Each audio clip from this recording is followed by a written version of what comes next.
Hey everybody, Sean Holsinger here from holsingersflyshop.com. Bringing you another video today. Today what we're going to be tying is a rubber-legged hare's ear. Really cool looking little nymph. I'm sure you're going to like it. It's standard hare's ear kind of thing with rubber legs on it. So it's actually just a little twist on the hare's ear. One of the things I'm going to show you today is this dubbing pack. It's a really nice pack. It's natural furs, all natural furs, and it has pine squirrel, hare's ear, dyed hare's ear, a couple different dyed hare's ear, mink, coyote, beaver, muskrat. This is a really cool box, but it does really nice for tying this pattern specifically. At least tying it the way that I like to tie it. I'm going to be using a little bit of light hare's ear mask for the abdomen, and for the thorax I'm using fox squirrel, natural fox squirrel dubbing. I like fox squirrel, or squirrel dubbing in general, I should say, because it's really buggy and just makes a nicer thorax, that nice buggy thorax that will trap the air bubbles and just make it real buggy looking. So anyway, here's the picture of it. You're going to see what it looks like, and then we're going to get into tying it.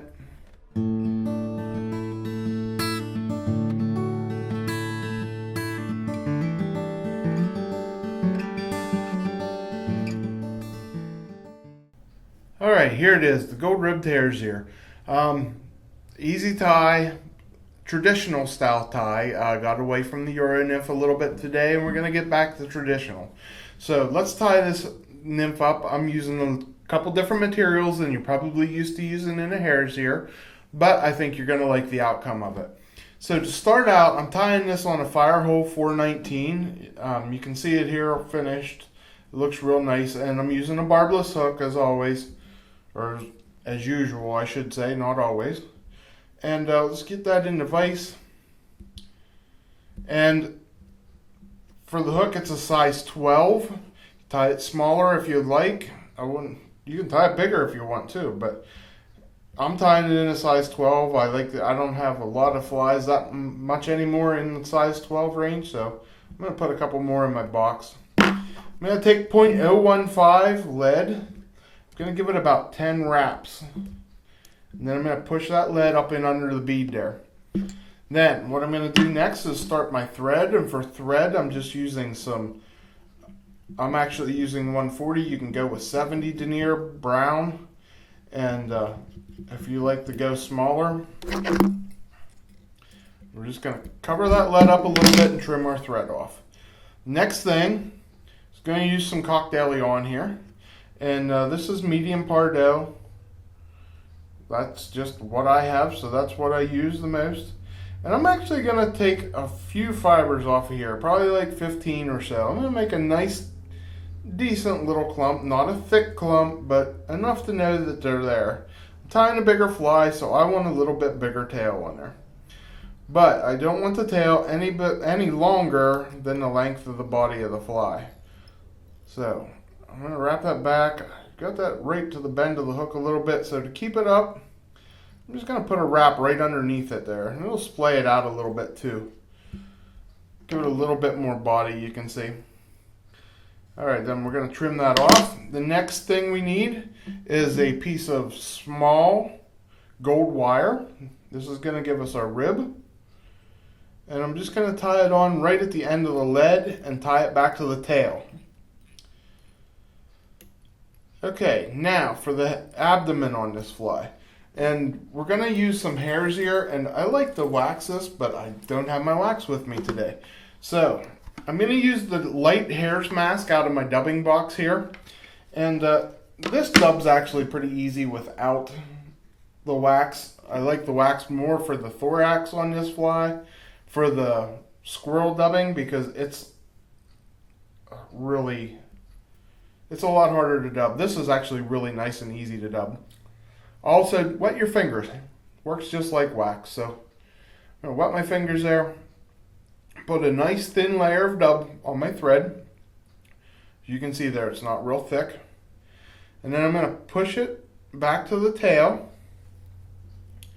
And start it right at the tail and wrap a nice even layer with a slight taper. I don't want to get this too big. Right up to about where the bead's at. Okay. Then I'm going to pull off what's left because that was a little bit too much. And then I'm going to come in and I'm going to wrap my gold wire. And I'm going to wrap these kind of close so I get some gold wire showing through here. I'm using a small wire so it's not real pronounced. So I'm going to give a lot of it. A lot more than I normally would. Okay, and then we're just going to helicopter that off and it'll pop right off. Alright, the next thing we're going to use is a turkey tail, okay? This is, if you save your turkey that you kill in spring gobbler season or whatever, it works just fine for it. Or buy one at a fly shop. Either way, we're going to use the turkey tail. What I'm going to do is cut off about 6 pieces of this. 6 fibers of the tail, okay? And I got one already cut off here ready to go. As you can see, that's about 6 fibers or so. And what you want to do is you want the same width here. See when I hold it there, it's the same width as the gap of the hook, just about. Now, another little tip, and I'll show you the end here. You can see how this end is pretty thick. Well, that actually makes it kind of hard to tie down, but it's the same thickness back the whole way back through for the most part. So where it starts to thin down in the shank of the feather, that's where I'm going to trim back to. I'm just going to cut that off, and then I'm going to tie it down this way. And it's going to make it a lot easier to tie down and to pull over to make your wing case. Now we're just going to make sure we get it centered on the top and tie that right in there to the bead. And then I'm going to bring it back to my abdomen there, back to the corner. And the next thing we need to do is we need to add the squirrel dubbing. I'm using fox squirrel. You can use natural squirrel, red squirrel, whatever you want. You can use hare's ear. You can use the cheek. The cheek has if you have a hare's mask, you're looking for the cheek area with a lot of the guard hairs and stuff. You want to blend the guard hairs into it to give it the buggy look. I just prefer to use the squirrel dub because it already has all those guard hairs in it. It's more guard hair and less fluff, less under hair. So we're gonna wrap that on here. I'm gonna go just back over, making sure I cover down that wing case. You can see how those guard hairs stand up nice and tall there. That's why I like the squirrel tail over other materials on this. I know I'm straying from the normal here, but you see why. And then I'm just going to add a little bit more right up here behind the bead. Okay, and then I want to center it in the middle of the thorax. Now the next thing we're going to do is I'm going to add some flex floss in brown. There we go. And I'm just going to take 2 pieces of it about 1 inch long. So I'm going to cut 2 pieces. And what I'm going to do is I'm going to hold one on each side. The easiest way to do it is I'll take my threads hanging there. I'll just pull it underneath the thread and pop it up there in place on the side, and then come back in and tighten it with my next wrap. Okay, then I'm going to do the other side. Just going to hold it in place, get it wrapped over once, put it where I want it, and then make a nice tighter wrap. And then I'm going to adjust these things where I want them. You can see how I got a figure 8 there, or cross, I mean, with it. And you can see that makes nice legs. So next thing we're going to do is I'm going to cover up that area in between there where I have all that thread with some more dubbing. Doing a lot of talking in this one. Sorry about all the talking. But you're getting to see a nice bug finish up here in the end. So we're just going to cover up all that brown thread. And what it'll actually do is it's actually going to separate it a little bit. Separate those legs. You can see that.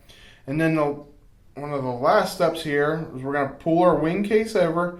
And I'm going to center that down the middle. And I'm just going to bring my thread and I'm just going to hold it down tight there, okay? I'm not going to cinch it in real tight. I'm just going to do a loose wrap. And then like the second and third wrap, I'm going to cinch it in a little better. So the first one just holds it in place. The next one or two ties it down. Now I'm going to put the wing case on here. For the wing case, I'm using some Solarez thick.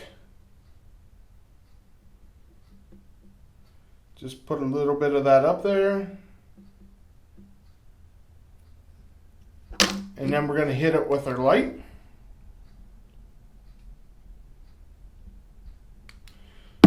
And lastly, we are going to put a small little collar on here.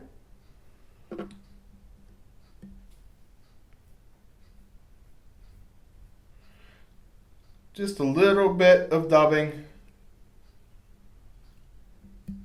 And then we're going to tie it off. Alright, we got that little collar on there. Then we're just going to whip finish it. A couple wraps.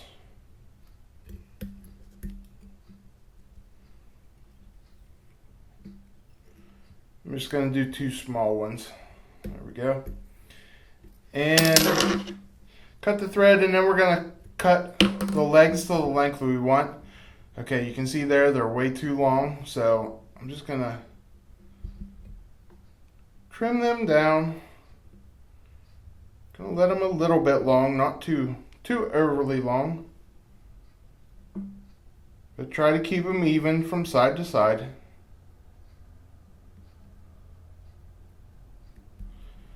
Alright, I like that. There you can see how I got the nice legs on there. So, nice looking pattern there.